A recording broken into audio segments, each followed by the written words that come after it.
Olá, seja bem-vindo a essa edição. Vamos juntos conferir alguns dos assuntos que estão em destaque nesta quinta-feira no Brasil e no mundo. Vem comigo.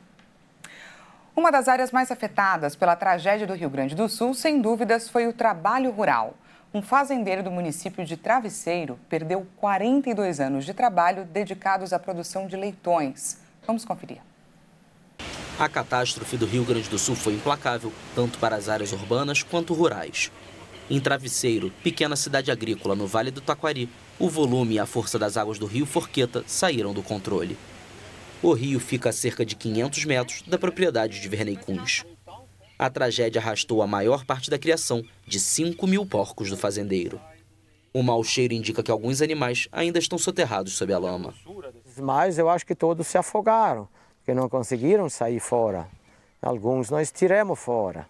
E o que dava para tirar? Porque a quantia era muito enorme, aí não dava para tirar tudo.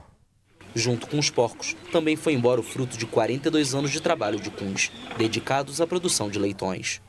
Ferros retorcidos, chapas de alumínio, pedaços de muro e troncos de árvore se amontoam pela propriedade de milhares de metros quadrados. O cenário é como se um furacão tivesse passado pelo local. Nessa área aqui não dá para mais fazer chiqueiros de suínos. Aí vamos usar para a lavoura. Vamos plantar milho e soja. Kunz teve de demitir e indenizar seus 12 funcionários. Os 700 porcos que conseguiu salvar foram recuperados pelo frigorífico para o qual trabalhava para serem distribuídos por outras fazendas. Claro, sente a perda. É um sentimento, mas a gente não pode ir contra a natureza. Este descendente de colonos alemães, como muitos no Vale do Taquari, calcula seu prejuízo entre 10 e 15 milhões de reais. A Associação de Criadores de Suínos informou que a devastação afetou entre 25% e 28% da produção do estado. Isso é uma vida que eu tenho aqui. Eu comecei com 18 anos e hoje estou com 60 anos e trabalhei toda a minha vida aqui e o que eu tenho aqui é da suinocultura.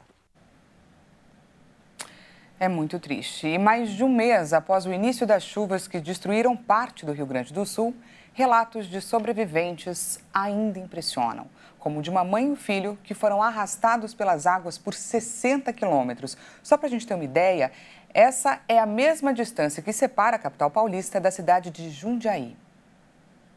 As cenas da tragédia no Rio Grande do Sul jamais serão esquecidas por João. Eu afundei uma vez, duas, três, a gente foi descendo o rio, né? Descendo. E descemos, passamos por baixo de uma ponte ainda. Uma ideia só de que não vai bater no concreto da ponte, a gente vai passar, porque se bater já era, a gente vai morrer aqui mesmo. Esta era a casa do pescador. Chovia há 2 dias no estado quando a enchente invadiu o terreno. No segundo andar do sobrado já alagado, a família de João chamou o resgate. Eu morava a minha mãe com 55 anos, meu pai idoso com 66 e eu acamado sem poder caminhar, né? O pescador perdeu o movimento das pernas porque tinha acabado de passar por uma cirurgia na coluna. Foi o seu Valson que colocou o filho no ombro e o jogou ao telhado, quando percebeu que a força da água só ia aumentar. Só que nós só tinha 2 coletes salva-vida, né? E aí, como eu pensei neles, eu deixei ele botar um e a mãe o outro, né? E eu fiquei sem colete ainda. Em menos de 10 segundos, tava tudo no meio do rio já, casa, telhado, tudo, né? E nisso a mãe se agarrou nas madeiras do telhado e eu me agarrei na mãe, né? Eu ia agarrado assim na mãe, né? E assim a gente foi indo. E o pai tentando vir atrás, mas não alcançava nós, mas nós ia indo na frente, entendeu? Mãe e filho foram arrastados por 60 quilômetros do município de Cruzeiro do Sul, onde moravam, até a cidade de Taquari. Eu disse, meu filho, se é para nós morrer, a gente vai morrer junto, mas a mãe vai lutar até o último. Elvira e o filho lutaram com bravura e em nenhum momento perderam a fé. Sei que Deus quer que a gente esteja aqui, né? Quando a força da correnteza diminuiu, a família conseguiu se arrastar até essa área mais rasa, onde vários destroços, lixo e galhos ficaram acumulados ainda no meio do rio Taquari. Foi embaixo desse entulho que a mãe conseguiu encontrar ali algumas unidades de laranja, nozes e até um galão de 5 litros de água. Apesar de toda a agonia, eles afirmam que Deus cuidou de cada detalhe.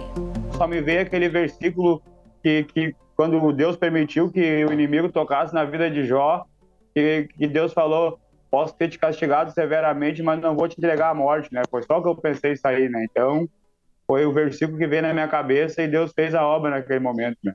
Foram 5 dias naquela situação. Já não havia mais água, nem comida, nem forças. E para piorar, os pontos da cirurgia de João começaram a infeccionar. Fiz uma oração assim, pedi para Deus ajudar a tirar ele dali. Eu vi que os curativos dele estavam ficando tudo ruim, estava ficando a situação feia mesmo. Até que a resposta chegou. Meu Deus, eu falei que ia aparecer uns anjos de nós hoje que nós... Olha a distância que esses coitados vieram de Santarém, Cruzeiro do Sul, eles são. O socorro veio pelas mãos de voluntários do grupo de náutica daquela cidade. Foi Rogério quem encontrou a família. Foi onde a gente escutou os gritos deles pedindo por socorro, né? Aí fomos procurar eles lá onde é que eles estavam. Não, mas agora vocês estão salvos, Deus me salvou para me salvar outras vidas, né? Eu tive há um ano e meio atrás aí, muito ruim de saúde também, né? E aí Deus me salvou para me salvar outras vidas aí. Depois de resgatado, João tratou a infecção no hospital e se recupera bem. Elvira contraiu leptospirose e segue hospitalizada em recuperação. O corpo do seu Valson foi encontrado alguns dias depois do desaparecimento. Assim, os parentes puderam se despedir. No local onde estava a casa da família, agora há só o vazio, que remete à perda dos bens, das histórias, das memórias. Mas o saldo disso tudo ainda é a gratidão. Abro os olhos todos os dias e só agradeço. As pessoas às vezes dizem uma chance. Eu digo que Deus cuidou da gente mesmo, né? Estou esperando dar uma melhorada a mais, eu quero ir numa igreja para glorificar o nome de Deus, né? Porque a glória é dele, né?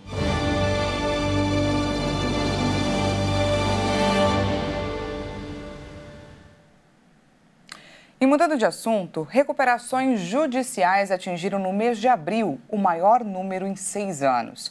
O levantamento do Serasa Experian mostra que o resultado é o terceiro pior da série histórica. Vamos ver. Os dados são do indicador de falências e recuperação judicial da Serasa Experian. Ao todo, 184 empresas abriram processos de proteção no mês, superando os 183 pedidos do mês anterior. O resultado é o terceiro pior da série histórica da Serasa Experian. A variação pode ter sido pequena, mas comparado com o mês de abril de 2023, a quantidade de empresas pedindo recuperação judicial é 97,8% maior. Apesar do ciclo de corte de juros iniciado pelo Banco Central em agosto, a avaliação é de que o efeito da Selic alta ainda pesa no caixas das empresas, colocando obstáculos para a quitação de dívidas e reorganização financeira. A esse cenário, é preciso levar em consideração os impactos da pandemia que ainda pesam para muitos empresários. E quando o assunto é voltado para as micro e pequenas empresas, a preocupação é ainda maior. 144 pedidos, ou 78%, foram feitos pelos CNPJs de pequeno porte. O resultado é o segundo pior da série histórica para a categoria, ficando atrás do montante de setembro de 2016. Em períodos de crise, as micro e pequenas empresas são as que mais sofrem, pois, além de não terem a mesma estrutura administrativa e financeira das médias e grandes, têm menos acesso ao mercado de crédito.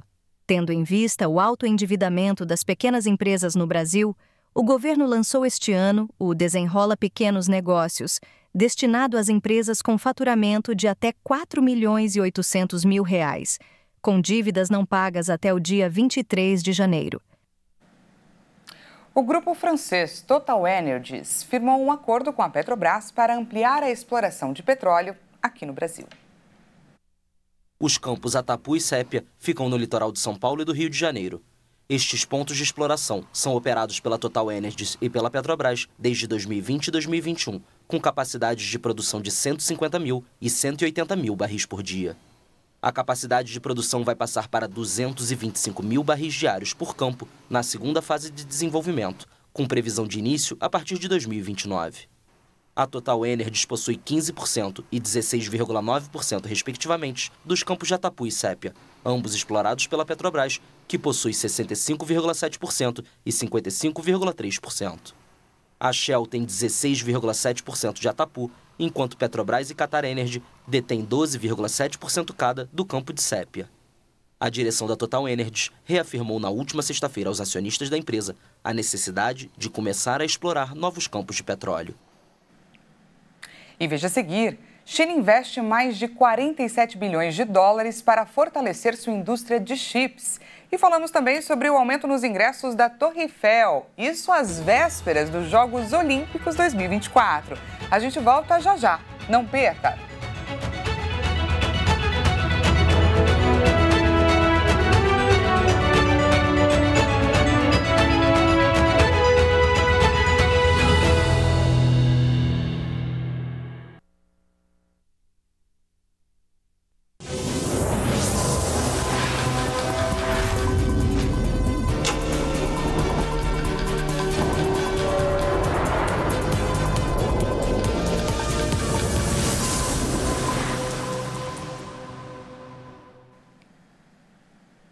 Seja bem-vindo mais uma vez. Nós estamos de volta com mais destaques dessa quinta-feira para compartilhar, é claro, com você. O Código de Trânsito Brasileiro existe desde 1997, há mais de um quarto de século. E desde então já passou por diversas alterações importantes. Ele foi criado para responsabilizar o mau condutor na esfera penal ou civil. A legislação prevê punições administrativas com condutas passíveis de multas. São aí em torno de 240. Você conhece todas elas? Sabe, por exemplo, se é permitido dirigir descalço? Quem responde essa pergunta para a gente é a nossa repórter Maria Clara Leite. Dirigir descalço não configura infração de trânsito. Pelo contrário, é até recomendado para quem está de chinelo, sandália, tamanco, salto alto. Isso porque esses calçados podem escorregar nos pedais ou até prender no freio ou no acelerador.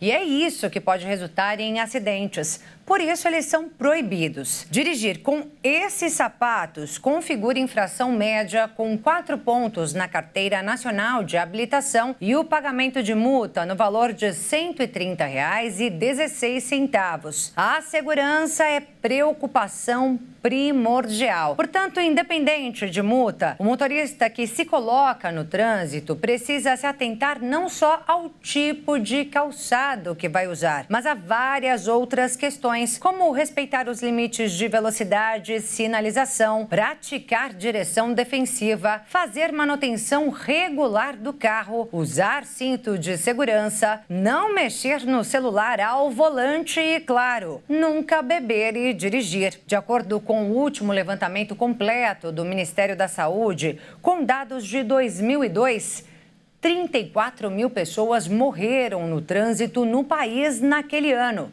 Uma média de 93 mortes por dia. E para que esses números sejam reduzidos, cada motorista precisa fazer sua parte. Viu só? Agora vamos de destaque internacional. A China investiu mais de 47 bilhões de dólares para fortalecer a sua indústria de circuitos integrados. O país quer aumentar a autonomia do setor desses componentes que são essenciais, que estão no centro da rivalidade com os Estados Unidos. Os chips feitos de materiais semicondutores são essenciais para muitos produtos da economia moderna, desde televisões e carros até armas, telefones e a inteligência artificial. Estes componentes estão no centro de uma rivalidade acirrada entre a China e os Estados Unidos pela sua miniaturização e pelo abastecimento de um setor altamente estratégico.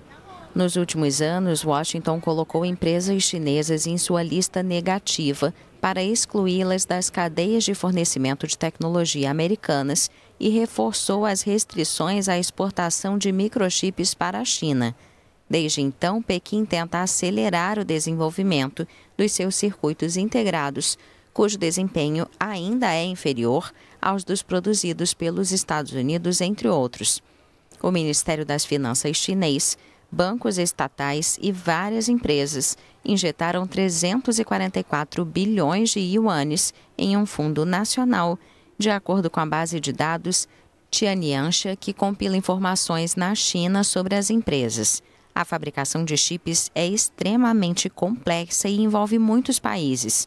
Muitas etapas dependem dos Estados Unidos, assim como dos Países Baixos e do Japão, cujas empresas detêm praticamente o monopólio da produção de máquinas de litografia, indispensáveis para a miniaturização de chips em folhas finíssimas de silício.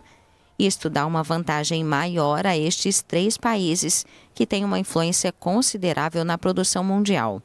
Os Países Baixos juntaram-se recentemente aos Estados Unidos e ao Japão para restringir a exportação à China de equipamentos avançados de fabricação de chips.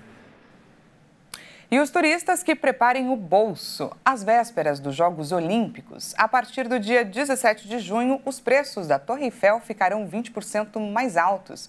Vamos conferir então como ficará o valor para nós, brasileiros. Os visitantes deverão pagar até 35,3 euros, o equivalente a R$ 196, para subir de elevador até o topo do monumento. A redução do número de visitantes durante a pandemia de Covid-19 e o aumento dos custos de renovação desse símbolo da França levaram a empresa operadora, SETI, ao déficit fiscal. A Câmara Municipal de Paris também aprovou nesta sexta a recapitalização da SETI e reduziu a taxa anual cobrada pela gestão de um dos monumentos mais famosos do mundo. No início do ano, os funcionários da Torre Eiffel entraram em greve para protestar contra o que os sindicatos consideraram um investimento insuficiente, principalmente levando em consideração os custos de manutenção. O número de visitantes voltou aos quase 6 milhões no ano passado, após ter caído para 1,5 milhão em 2020, devido às restrições na pandemia. E olha só que interessante essa notícia. Um grupo de cientistas na Finlândia implantou uma nova tecnologia para cultivar proteínas a partir de células alimentadas por ar e eletricidade. Os chamados agricultores do futuro conseguiram criar um pó rico em proteínas que pode ser usado como substituto do ovo e também do leite. Em uma fábrica finlandesa, os agricultores do futuro fabricam uma proteína comestível alimentada por um micróbio com ar e eletricidade. A agricultura celular envolve a produção de alimentos ou nutrientes a partir de culturas de células. A nova forma de produção é cada vez mais vista como uma alternativa ecologicamente correta à criação de gado, uma das principais fontes de emissão de gases do efeito estufa. Queremos resolver esse problema do uso da terra e substituir, do ponto de vista nutricional, os animais para que, no futuro, grande parte da nutrição animal de hoje possa ser produzida, por exemplo, por meio da agricultura celular e possamos deixar que a terra agrícola volte a ser selvagem. Os críticos consideram que o processo da agricultura celular não é natural, que consome muita energia e é caro. Para resolver isso, o grupo Solar Foods foi um passo além. Na fábrica recém-inaugurada perto de Helsinki, os cientistas implantaram uma nova tecnologia para cultivar proteínas a partir de células, usando ar e eletricidade. Solen é uma proteína unicelular que produzimos por meio de uma tecnologia chamada fermentação gasosa. Cultivamos o organismo unicelular, que é muito rico em proteínas, alimentando-o com hidrogênio e dióxido de carbono como matéria-prima principal.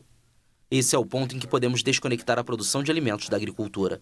Deixamos o organismo crescer e se multiplicar em nossos bioreatores. Depois colhemos e secamos o micróbio. E esse micróbio em si é chamado Solen, um pó rico em proteínas.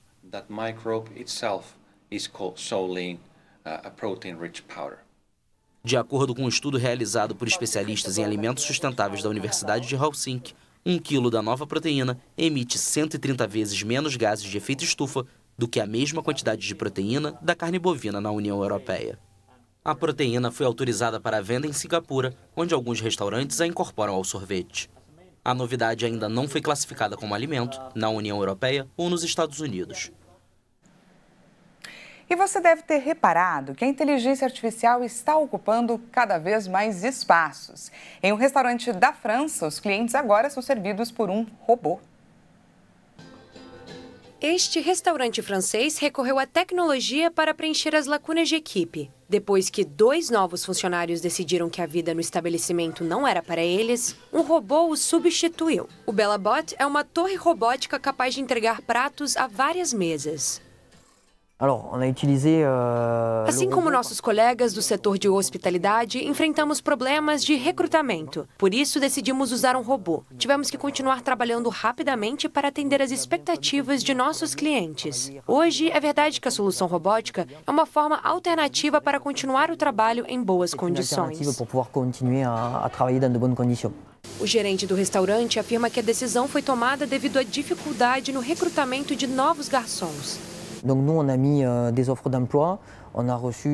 Publicamos um anúncio e acho que tivemos 2 pessoas que não eram do setor de alimentação para um teste. Ou seja, até demos uma chance a pessoas que não eram do setor. E depois de algum tempo, elas perceberam que aquilo não era para elas. Portanto, depois de 2 fracassos, tivemos que seguir em frente muito rapidamente. Pesquisei um pouco na internet para descobrir o que estava sendo feito e a solução mais rápida e prática, que melhor nos servia, era o robô. Que se prêtait au plus à notre cas, c'était le robot. O BellaBot custou 20 mil euros e funciona de maneira simples. Após escanear o esquema das mesas na sala de refeições, o robô pode levar os pratos da cozinha para os clientes que se servem. Em seguida, ele detecta os pratos que estão faltando e recomeça o trabalho. Os clientes que frequentam o local têm opiniões distintas sobre o novo funcionário.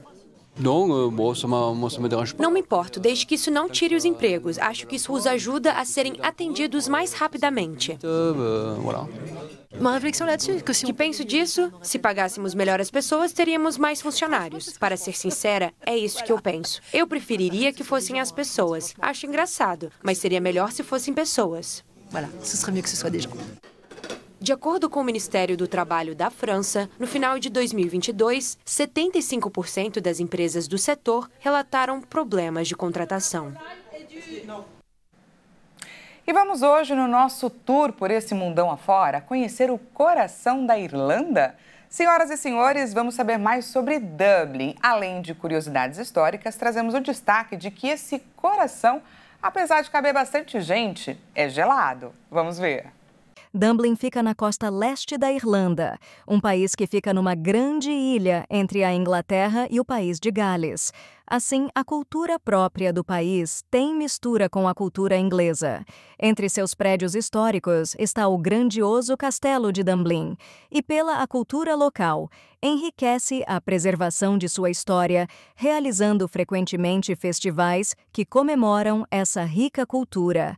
Dunblin conta com diversos museus, parques e centros históricos, que são paradas quase obrigatórias aos turistas. A cidade conta com mais de 540 mil habitantes e um clima médio abaixo dos 25 graus. Vamos então dar uma voltinha por Dublin. Saímos dos nossos estúdios aqui da Rede TV da região central de São Paulo, Praça da República, e seguimos para a costa leste da Irlanda. Vamos até o centro de Dublin, onde mesmo no frio, as pessoas estão sim na rua. Levamos você agora para o bairro mais famoso do coração da Irlanda. Podemos ver aí restaurantes típicos em vermelho, onde a culinária também é uma grande atração aí dos turistas que chegam por lá todos os dias. Tem também, é claro, as pessoas que vivem nessa região e estão indo e vindo de seus compromissos, assim como em todo lugar do mundo. Se você pensa em se aventurar por Dublin, não deixe de visitar esse local. E assim, com essas imagens que a gente encerra essa edição de hoje, muito obrigada pela sua companhia e até mais!